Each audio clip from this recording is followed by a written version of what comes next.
حوزه هنری واواک تقدیم می کند یک ویدئو کلیپ راهبردی با ایماژهای گاراژی در عرصه جنگ نرم. چشمان بیدار. این نماهنگ حاصل پارس‌های سپاسگونه است در تقدیر از مشتی جاسوس قاتل بدذات، سوتی دادم، در تقدیر از سربازان گمنام ولایت.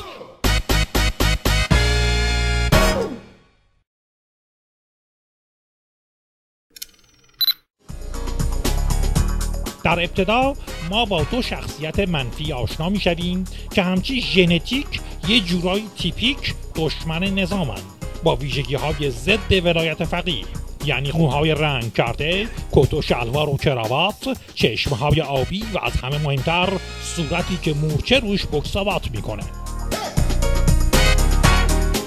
در برش های موازی با یک مأمور وزارتی آشنا می شویم که اصل جنسه، یعنی فشنش برند ولایت داره، زشت، بدترکیب، پشمالو و سیاه و سفید.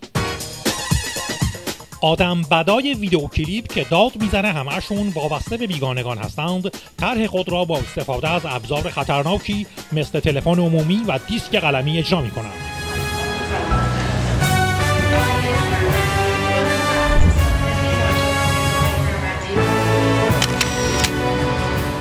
بعد هم با بیرحمی تمام یک کیف سامسونایت را کنار یک گلدان کار میگذارند و این کار را آنقدر تابلو انجام میدهند که حتی یک دختر بچه بدحجاب هم متوجه آن میشود.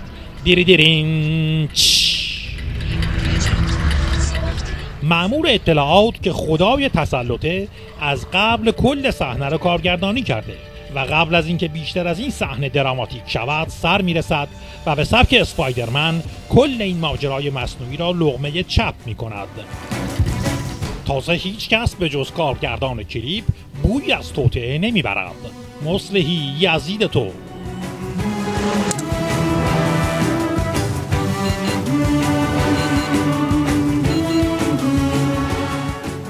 از این نقطه به بعد ایده های کارگردان برای ادامه ویدئو کلیپ ته می کشد و تدوینگر با بیل شروع می کند به چسباندن یک سری تصویر بنجل به ناف یک ترانه دوزاری.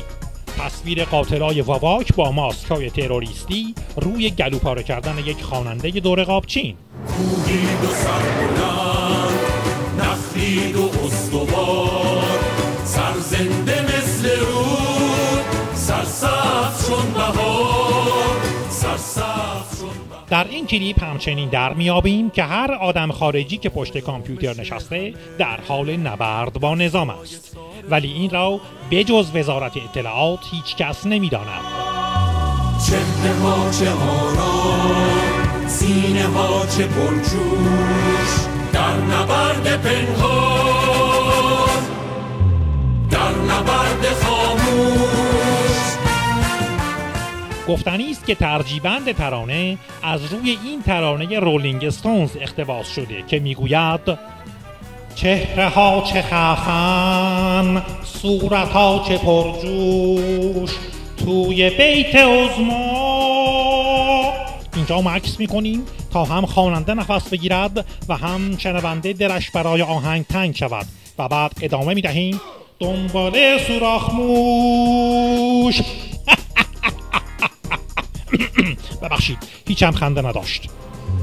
در نبرد خاموش. در نهایت هم برای اینکه در این اوضاع پرشکاف نظام یک وقت یک خری تو وزارت اطلاعات یابو برش ندارد که به فکر عوض کردن آخرش بیفتد، ترانه روی صاحب طویله اطلاعات تأکید موکد می کند.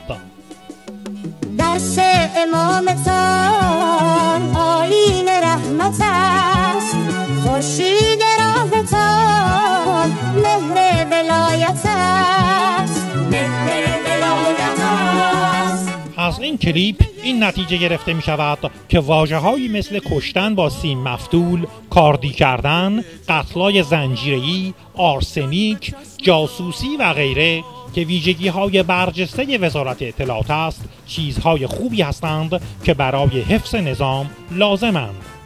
بعد از تماشای کامل این کلیپ تا به حال چندین مورد حالت تهوع، دلپیچه و درد معده گزارش شده است.